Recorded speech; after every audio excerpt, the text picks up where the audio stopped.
우리에게는 성경의 내용을 우리의 입맛대로 취사 선택할 수 있는 권한이 없습니다. 성경은 살아계신 하나님의 말씀이기에 내 처지와 상황에 상관없이 그대로 받아들이고 순종해야 할 절대 권위를 가지고 있는 것이 성경입니다. 그러므로 자신에게 유리하고 듣기 좋은 쪽으로 성경을 해석하려는 태도는 결코 바른 신앙이 아닌 겁니다. 오늘 우리가 마주한 본문 역시 그런 경각심을 보여주고 있습니다. 예수님을 믿고 그리스도인으로 살아가면은 이 땅에서 무한한 성공과 영광만을 얻는 것이라는 그런 막연한 환상을 가진 사람들에게 오늘 본문은 마치 찬물을 끼얹는 것과 같은 무겁고 충격적인 말씀들로 가득하기 때문입니다. 우리는 지난 시간 계시록 11장 1절과 2절에서 교회가 가진 두 가지 현실을 생각해 보았습니다. 지팡이 같던 갈대로 측량받은 성전 안은 세상이 결코 건드릴 수 없는 성도의 영혼과 구원이 보장된 영광스러운 장면이었습니다. 그러나 측량받지 못한 성전 바깥마당은 42달 동안 이방인들에게 짓밟히도록 내어준 바 되었다고 합니다. 예수님의 초림부터 재림 때까지 지상에 존재하는 교회는 필연적으로 또 육체적이고 눈에 보이는 물리적인 고난과 박해를 당한다고 하는 그런 교회의 주소를 알려주고 있는 말씀입니다. 그럼에도 5절과 6절을 통해 우리에게 무한한 영적 자존감을 줍니다. 즉 두 증인을 해하고자 하면은 그의 입에서 불이 나와 그 원수를 소멸하는 엄청난 영적 권세가 교회에 주어져 있음을 보았기 때문입니다. 그런데 오늘 본문에서는 우리를 무척 당황스럽게 하는 장면을 만나게 됩니다. 분명 앞단락에서 두 증인은 누구도 해할 수 없다고 선언했는데 오늘 7절부터는 그들이 원수들에게 무참히 죽임을 당하는 상황이 벌어지기 때문입니다. 이 말씀 앞에서 예배드리는 우리 여러분의 마음은 어떠합니까? 강력한 권세를 가진 두 증인, 성도들, 교회가 왜 세상에서 짓밟히고 죽어야 하는가? 성경은 교회가 세상에서 육체적인 힘을 자랑하고 군림하는 단체가 아니라는 것을 말하고 있습니다. 예수 그리스도처럼 십자가의 죽음을 통하여서 참된 영광에 이르는 존재라는 것을 가르쳐주고 있는 것이 오늘 본문의 말씀입니다. 이 시간 나팔 재앙의 중간 계시, 세 번째로 두 증인 성도들입니다. 교회입니다. 두 증인의 최후라는 제목으로 계시록 강의에 개소하고자 합니다. 세상의 고난과 조롱 뒤에 숨겨져 있는 참된 십자가의 영광이 무엇인지를 생각을 하는, 그리고 새 힘을 얻는 시간이 되기를 소원합니다. 먼저 무저갱에서 올라오는 짐승입니다. 일반적으로 사람들은 간교한 자를 가리켜 여우에 비유하지요. 미련한 자를 곰에 비유합니다. 탐욕적인 인간을 돼지에 비유합니다. 그리고 악하고 비도덕적인 인간을 짐승만도 못한 자라고 합니다. 성경은 종말의 때에 교회를 대적할 적그리스도의 세력을 가리켜 오늘 성경이 짐승이라고 합니다. 이것은 적그리스도가 가지고 있는 잔인성과 포악성, 그리고 거짓된 본질을 적나라하게 보여주고 있는 말이 바로 짐승이다 라고 합니다. 우리 읽은 본문의 7절의 말씀을 다시 같이 읽겠습니다. 그들이 그 증언을 마칠 때에 무저갱으로부터 올라오는 짐승이 그들과 더불어 전쟁을 일으켜 그들을 이기고 그들을 죽일 터인즉 이라고 합니다. 본문의 기록처럼 구원받기로 작정된 하나님의 사람들은 세상에서 회개의 메시지를 전하는 사명을 가지고 있습니다. 1260일 동안 증언하여야 하리라고 했지요. 세상의 죄를 책망을 하고 진리의 빛을 비추는 것이 두 증인이 받은 사명입니다. 그런데 충격적이게도 오늘 성경을 보면은 그들이 증거를 마치자 짐승이 나타나 그들을 이기고 죽인다고 합니다.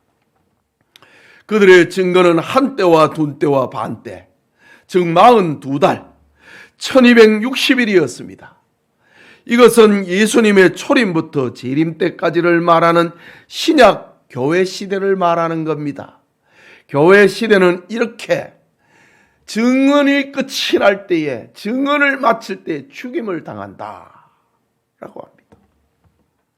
그렇다면 두 증인과 싸워 이기고 그들을 죽이는 정체는 무엇인가? 오늘 본문은 그를 가리켜 무저갱으로부터 올라오는 짐승이라고 부릅니다. 무저갱, 이것은 원어로 아비소스라고 하는 말인데 끝없이 깊은 구렁텅이를 가리킵니다.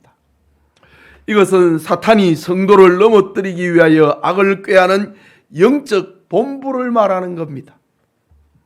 물론 이 무저갱의 공간도 하나님의 철저한 주권 안에 다스려지고 있는 것은 틀림없는 사실입니다. 그리고 짐승으로 번역되어 있는 테리오는 포악한 들짐승, 잔인성을 말합니다.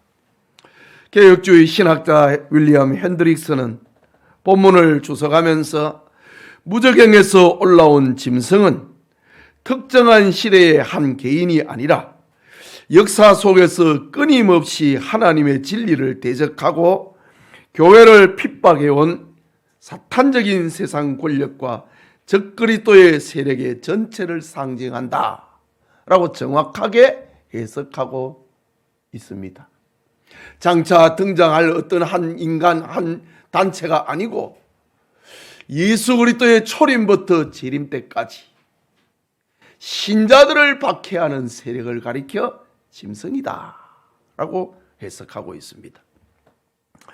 여러분, 이것이 바로 청량받지 못한 성전 바깥마당, 다시 말하면 눈에 보이는 유형교회, 지상의 교회가 세상에 짓밟히고 있는 장면입니다. 말하자면 성도들의 삶이라고 하는 것은 세상에서 육신적인 성공이나 무사 안위를 보장하는 것이 아니라는 말입니다. 성도가 그리스도의 증인으로 살아간다는 것은 세상의 힘을 굴복을 시키며 군림하는 것이 아니고 오히려 세상으로부터 무시당하고 때로는 철저히 조롱당하는 자리에 서게 된다는 것을 말하고 있습니다. 위로가 필요한 우리에게 이 말씀이 얼마나 큰 부담으로 다가오고 있습니까? 1260일이라는 광야와 같은 시간 동안 예수님이 초림부터 재림까지의 위로가 필요한 성도들에게 성도의 믿음은 세상의 부러움을 사는 것이 아니고 도리어 세상에 내어준 바 되어 괴롭힘을 당하는 것처럼 보인다는 뜻입니다. 그러나 우리가 결코 놓치지 말아야 할 놀라운 위로가 있습니다. 그것은 짐승이 우리를 죽이는 시점이 언제인가 라는 겁니다. 오늘 성경은 분명하게 그들이 그 증언을 마칠 때에 라고 합니다. 다시 말하면 사명이 있는 이에게 사명이 끝나지 않는 이는 죽지 않는다, 그 말입니다.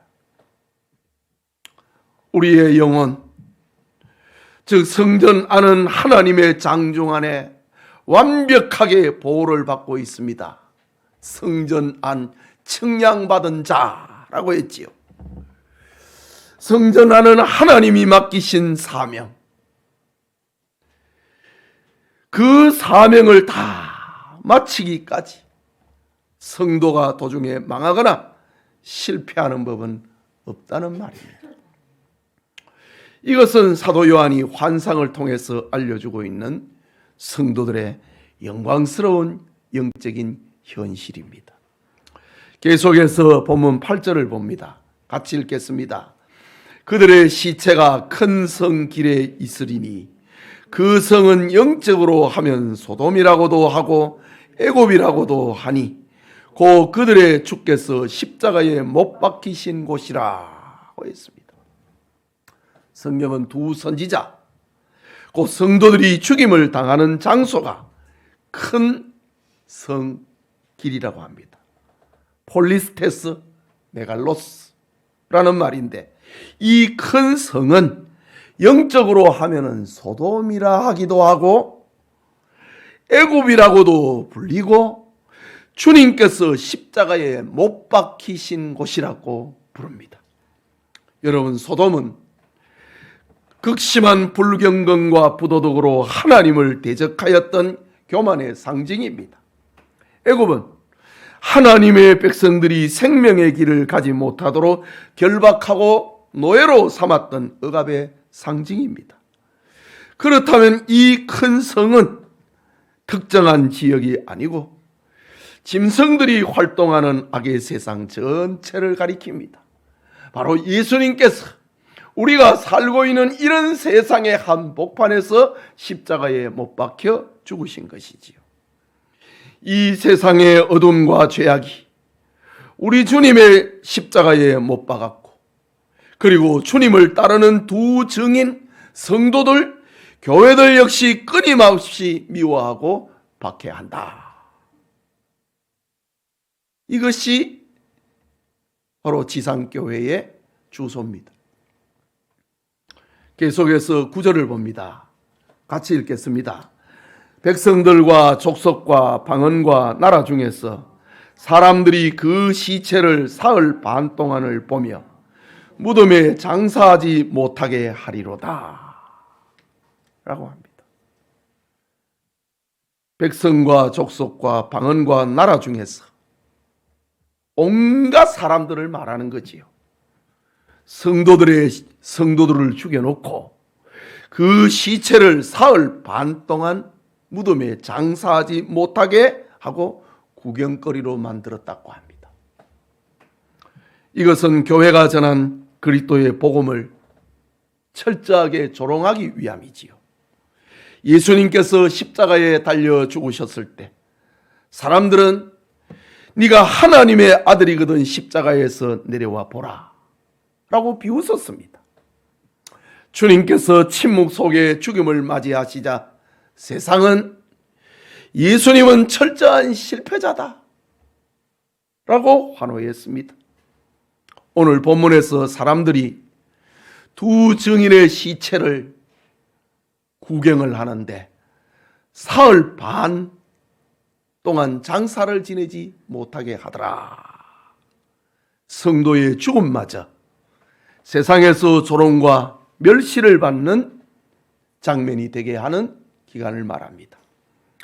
그 결과 세상에서 성도들의 기대가 무너지고 육신적인 어려움이 닥칠 때 교인들마저 내가 믿는 하나님이 살아계신다면 왜 이런 고난을 당하는가 라는 조롱을 당하기도 하는 겁니다. 그러나 여러분, 육신의 기대가 무너졌다고 우리의 믿음마저 무너져서는 안 됩니다. 언약의 말씀인 다니엘서 3장을 보면은 풀무불 앞에서 우상에게 절하지 않았던 사드락과 메삭과 아벳느고의 유명한 신앙 고백을 우리는 기억해야 합니다. 왕이여, 우리가 섬기는 하나님이 계시다면 우리를 맹렬히 타는 풀무불 가운데서 능히 건져내시겠고, 그렇게 하지 아니하실지라도 왕이여, 우리가 왕의 신들을 섬기지도 아니할 줄을 아옵소서. 이것이 바로 종말 시대를 살아가는 신자의 참된 위엄이고 자존감이라는 말입니다. 세상의 매서운 조롱 앞에서도 그렇게 하지 아니하실지라도 라는 굳건한 믿음으로 살고, 광야 같은 세상 속에서도 믿음으로 승리하는 우리 성도님이 되시기를 주님의 이름으로 축복합니다. 크게 둘째로 두 증인이 죽은 이유입니다. 왜 죽었느냐? 왜 성도들이 세상에서 죽임을 당하였느냐? 10절입니다.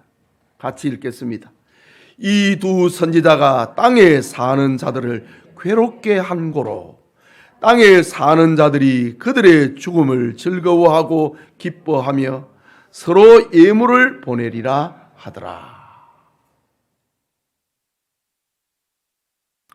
요한이 받은 계시에 두 증인이, 성도가 교회가 세상에서 죽임을 당하게 된 이유를 분명하게 기록을 하는데, 이 두 선지자가 땅에 거하는 자들을 괴롭게 한 고로 라고 합니다.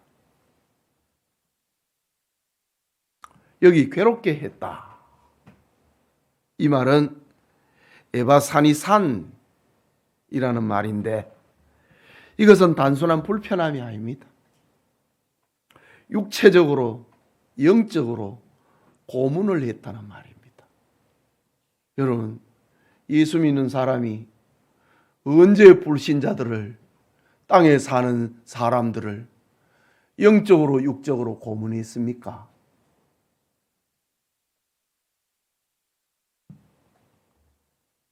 복음은 기쁨의 소식입니다. 복음은 구원의 소식이고 사랑의 소식입니다. 복음은 빛을 주고 소망을 주고 영원한 생명을 주는 축복의 메시지입니다. 그런데 왜 교회의 복음 전파가 땅에 사는 사람들을 괴롭게 하였다고 말하고 있는가? 박윤선 목사님은 본문을 정확하게 주석을 합니다. 교회가 전하는 복음에 비답해서 땅에 거하는 자들의 어두운 양심이 심판을 받았기 때문이다. 교회가 있다고 하는 그 존재 자체가, 우리 무리 가운데 예수님을 믿는 사람이 있다고 하는 그 자체가 불신자들의 마음에 양심이 심판을 받았기 때문이다. 그게 저 사람이 나를 괴롭혔다. 정말 옳은 해석입니다. 교회가 세상과 타협을 하지 않고 진리를 선포하는 일은 어두움에 속한 사람들에게는 그들의 찌들고 굳어진 양심을 찌르는 참기 힘든 고통입니다. 그 구체적인 이유를 몇 가지를 들 수 있습니다. 첫째는 복음은 생명의 빛이기 때문입니다. 어두움은 빛을 싫어합니다. 빛이 어두움에 비치면 자신들의 추하고 이기적인 정체가 고스란히 드러나기 때문에 신자를 불신자들은 싫어합니다. 둘째는 복음은 세상에서 불신자들을 불러내어 구원하기 때문입니다. 어울려 함께 죄를 짓던 무리 중에서 신자가 전도를 받아서 빠져나가 버립니다. 거룩한 길로 가버립니다. 자신들과 함께 악을 행하지 아니합니다. 이때 세상은 자기들을 정죄하는 것과 같습니다.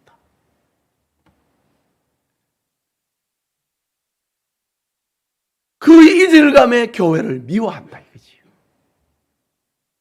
자신들과 함께 주일날 놀러가지 아니하고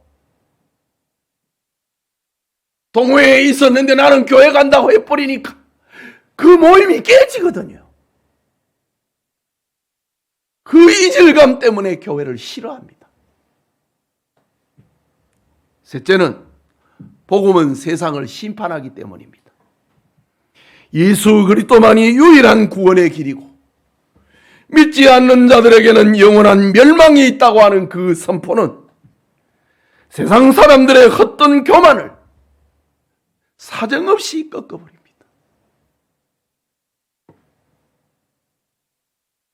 예수를 믿어야 구원이 있다. 예수님을 안 믿으면 지옥 간다. 이게 세상 사람들은 괴로운 겁니다. 제발 그 말 좀 하지 말라고 합니다. 양심이 찔린다 이거지. 대체로 복음은 부활과 천국 운동을 하기 때문입니다.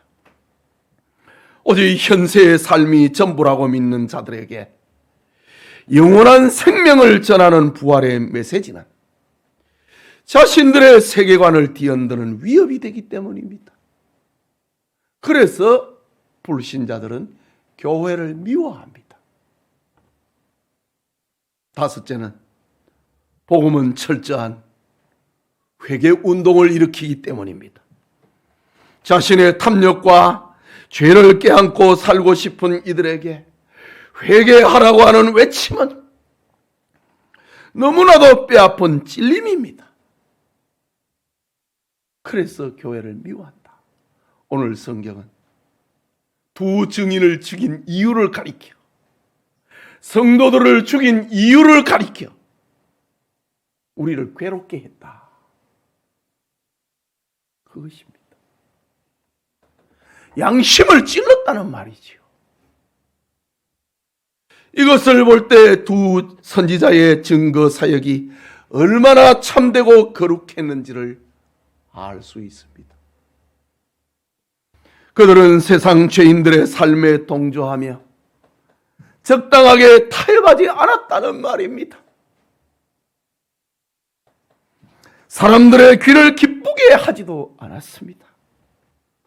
오히려 세상의 불신앙과 불법을 정직하게 책망하고 회개를 촉구했다는 말입니다.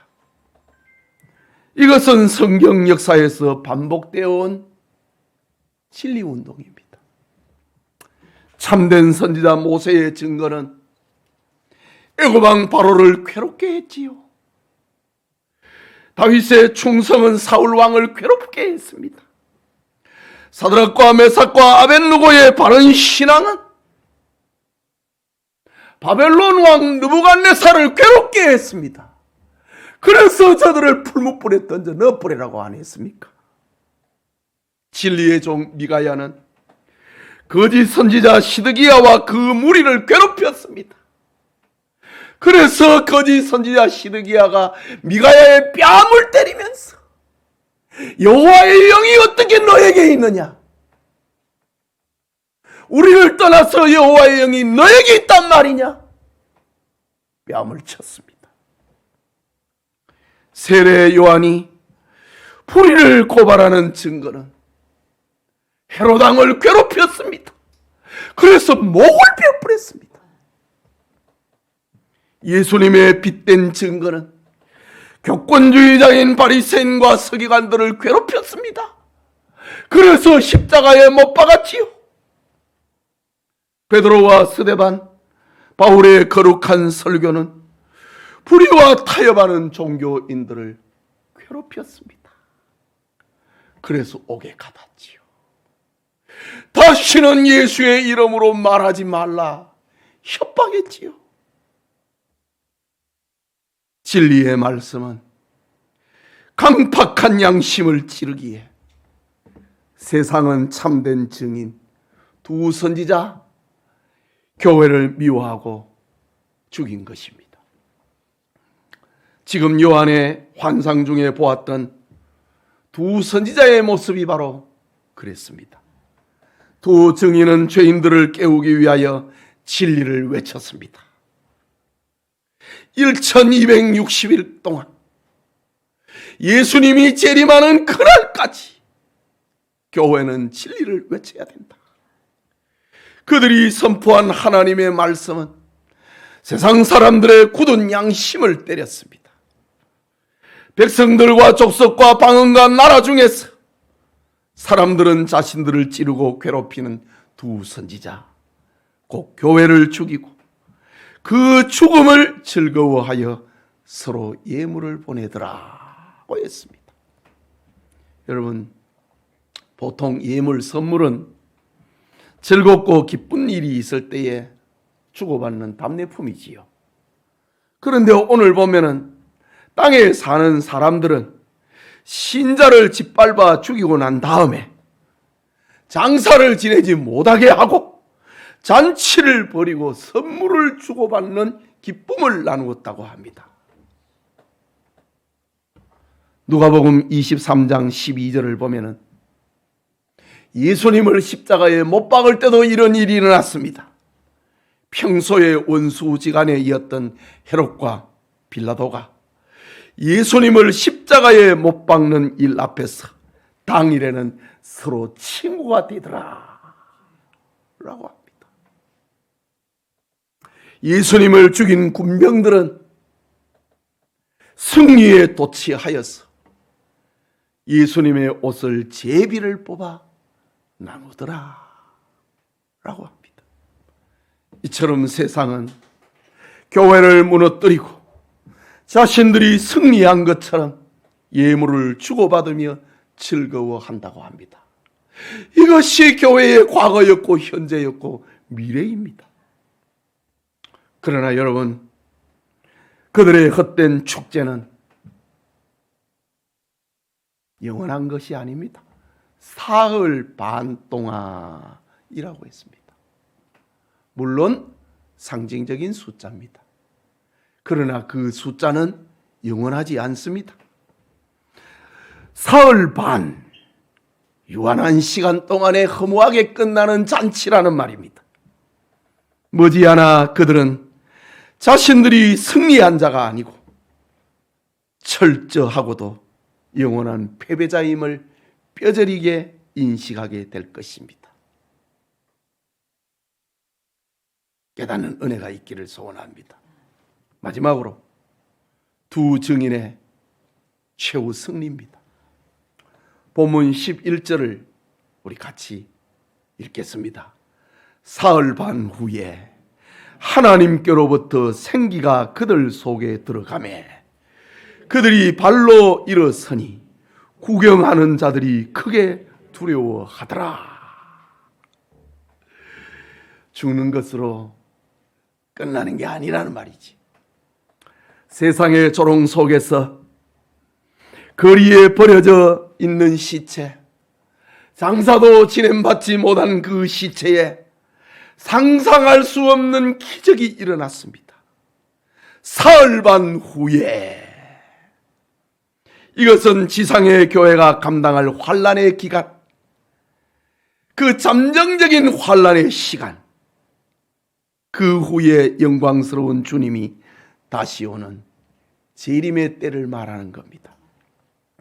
세상이 승리했다고 축제를 벌이고 선물을 주고받던 바로 그때, 지난날 바벨론의 벨사살 왕이 축제를 벌이는 그날에 멸망의 날이 다가온 것처럼 하나님께로부터 생기가 성도들 속에, 두 증인 속에 들어갔다라고 합니다. 구약 에스겔 선지자가 뼈들이 가득한 골짜기를 향하여서 대언을 하자 생기가 들어가서 큰 군대를 이루었던 것처럼 하나님의 나라가 세워졌습니다. 주님께서 십자가의 수치를 뚫고 3일 만에 무덤에서 영광스럽게 부활하셨듯이 주님의 발자취를 따르며 조롱과 고난을 견뎌낸 성도들 역시 영광스러운 생명의 부활에 참여하게 된다는 것을 우리에게 알려주고 있습니다. 그렇다면 교회가 바라보아야 할 참된 소망이 무엇인가? 그것은 이 땅에서의 안일함이 아니고 찬란한 부활의 날이라는 사실을 알려주고 있는 겁니다. 여러분, 사도 요한이 이 요한계시록을 기록을 할 때를 생각해 보십시오. 박해 가운데 놓여 있었습니다. 사도 요한은 황제 숭배를 거절을 하고 그것을 교인들에게 가르쳤다고 하는 죄목으로 반모라고 하는 섬에 90이 넘은 노구의 몸인데 유배를 당해 있습니다. 그러나 그게 전부가 아니라는 말이지요. 찬란한 부활의 날이 있다는 것을 알려주고 있는 겁니다. 그런데 승리의 드라마는 그것으로 멈추지 아니합니다. 12절을 봅니다. 12절에 하늘로부터 큰 음성이 있어 이리로 올라오라 함을 들은 그들이 듣고 구름을 타고 하늘로 올라가니 그들의 원수들도 구경하더라고 합니다. 여기 올라가라는 아나바이노라는 말씀이 말하고 있듯이 하늘에서 이리로 올라오라 라는 호령의 소리를 듣고 죽음에서 부활했던 두 증인이 구름을 타고 영광스럽게 하늘로 승천합니다. 데살로니가전서 4장 16절에 천사의 나팔 소리와 더불어 첫째 부활에 참여하는 자를 말하고 있습니다. 여러분, 바깥마당 세상에서 철저하게 짓밟히고 그 시체마도 조정거리가 되었던 신자들이 이제는 온 우주의 왕이신 주님의 부름을 받게 됩니다. 이리로 올라오라 함을 들은 그들이 듣고 구름을 타고 하늘로 올라가니 그들의 원수들도 구경하더라 라고 합니다. 계획주의 신학자 게알더스 보스는 이 찬란한 부활과 승천의 장면을 가리켜서 교회가 세상에서 당하던 모든 억울함이 완전히 해소되고 마침내 하나님께서 영원토록 보호하셨던 성전 안에 그 고결한 어려움을 온 우주 앞에서 입증해 주시는 최후 승리의 순간이다 라고 주석하고 있습니다. 여러분,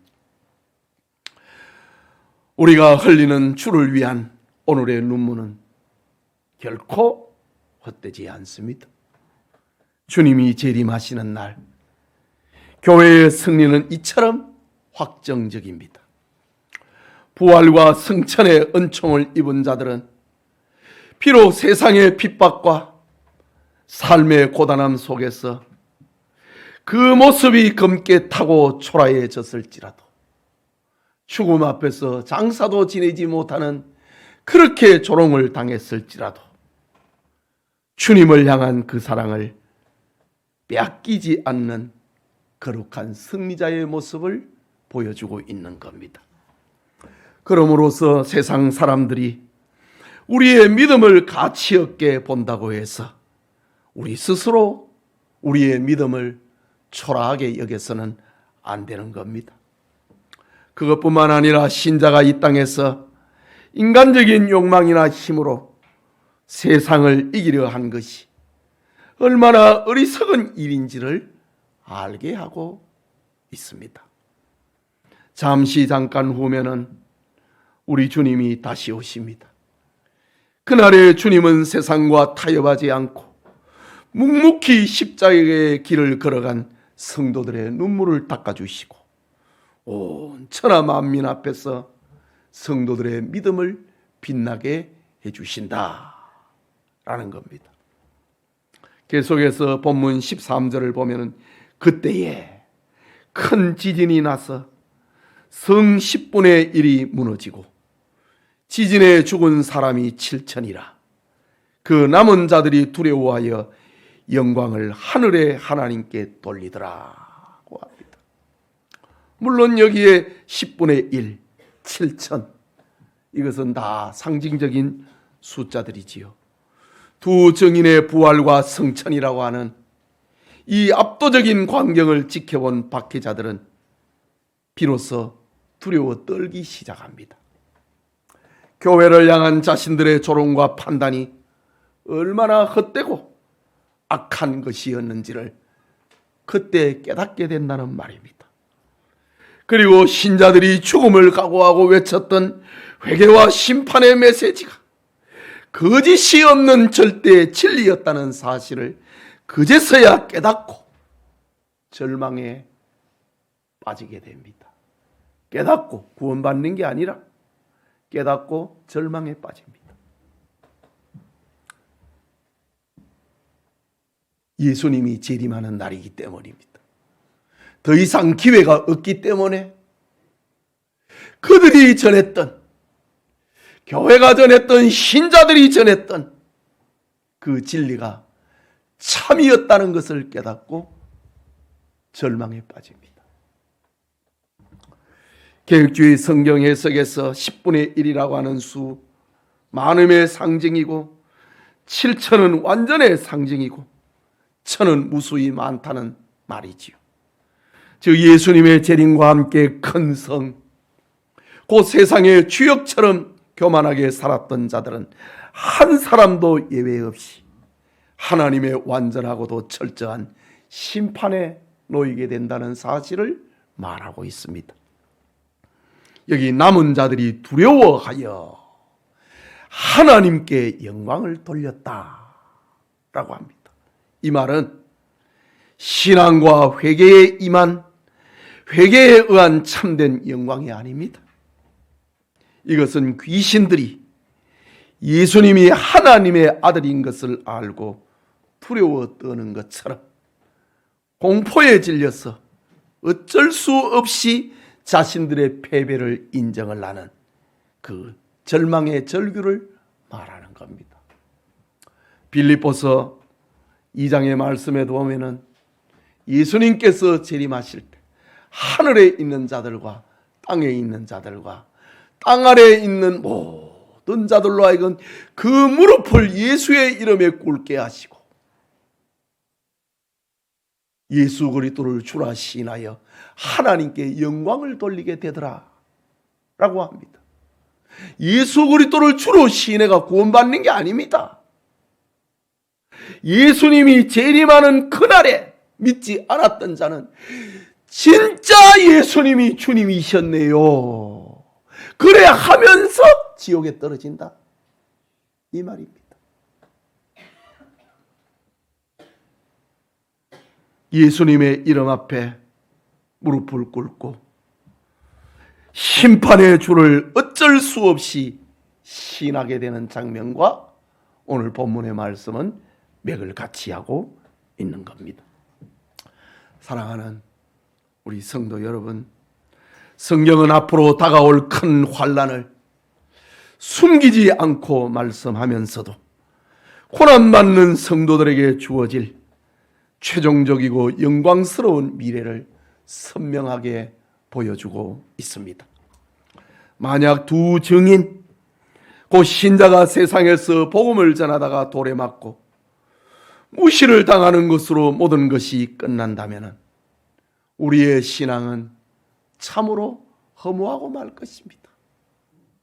바울이 고린도전서 15장에서 말씀했던 것처럼 부활이 없다면, 그리스도의 부활, 우리의 부활이 없다면 우리는 세상에서 가장 불쌍한 사람이다 라고 말했던 것처럼 신자가 고통을 받아 죽임을 당하고 조롱을 당하고 장사까지 진행받지 못하는 그것으로 끝나버린다면 우리의 신앙은 정말 허무한 것처럼 보입니다. 그러나 땅에서 눈물로 시작된 하나님의 일은 반드시 하늘에서 영광스럽게 완성된다고 합니다. 그렇기 때문에 기독교 역사상 그토록 수많은 믿음의 선진들이 목숨을 바쳐 주님께 헌신할 수 있었던 겁니다. 생각하건대 현재의 고난은 장차 우리에게 나타날 영광과 비교할 수 없도다 라고 외쳤던 사도 바울의 위대한 고백을 우리도 마음에 새기시길 바랍니다. 하나님의 뜻을 위하여서 십자가의 죽음을 당하고 세상의 조롱을 받으면서도 그 모든 고난을 넉넉히 이길 수 있는 이유는 단 하나, 장차 우리에게 나타날 찬란한 부활과 승리의 영광이 있기 때문입니다. 장차 주어질 보상이 크면은 이 땅에서의 수고는 아무리 커도 능히 기쁨으로 감당할 수가 있는 겁니다. 우리가 천국에서 받을 상급은 인간의 언어로는 형용하기 어려울 만큼 찬란하고 위대합니다. 앞으로 20장 이후에서 우리가 받을 그 영광스러운 천국을 말씀을 하고 있지요.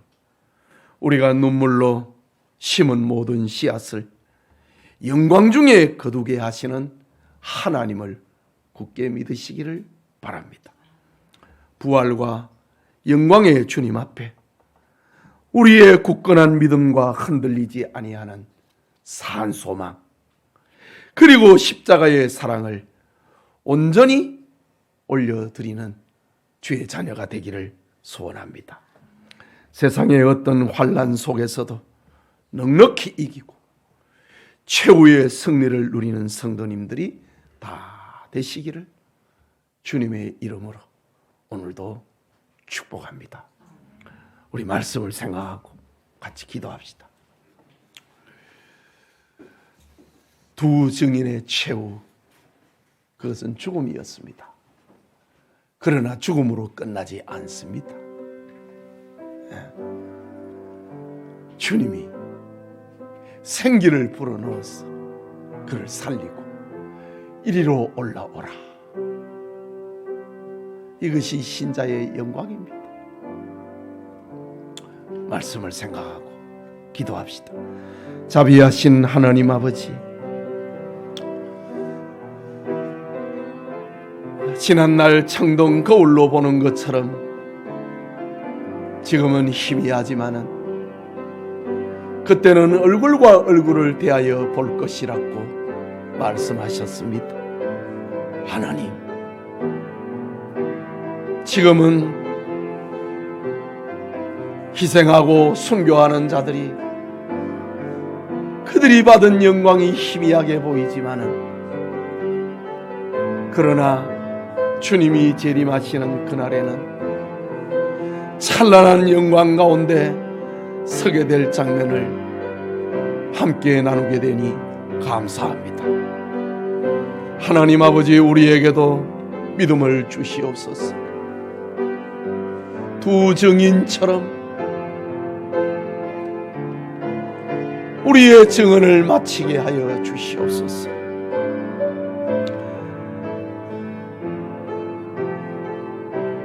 예수님이 바로 우리의 구주요,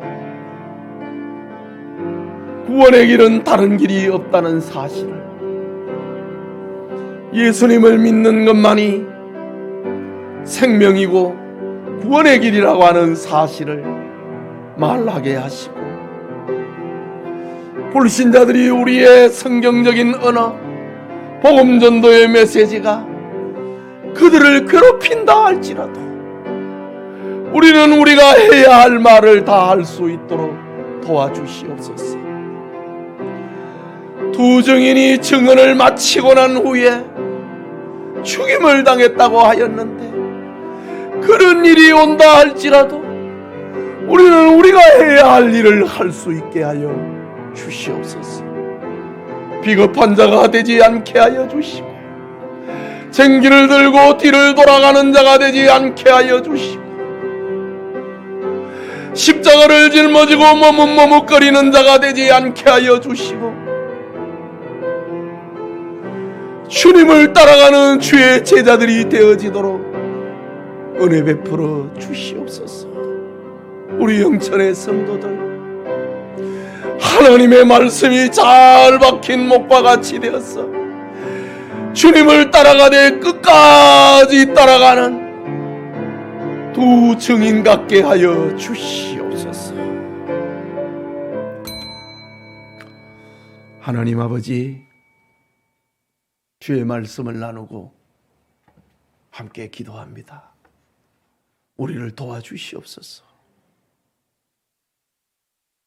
머뭇거리지 않게 하여 주시고, 주님의 증인에 되는 삶,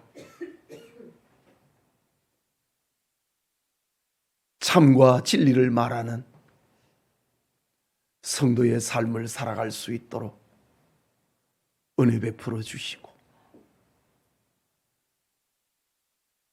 세상의 유혹 앞에 넘어지지 말고,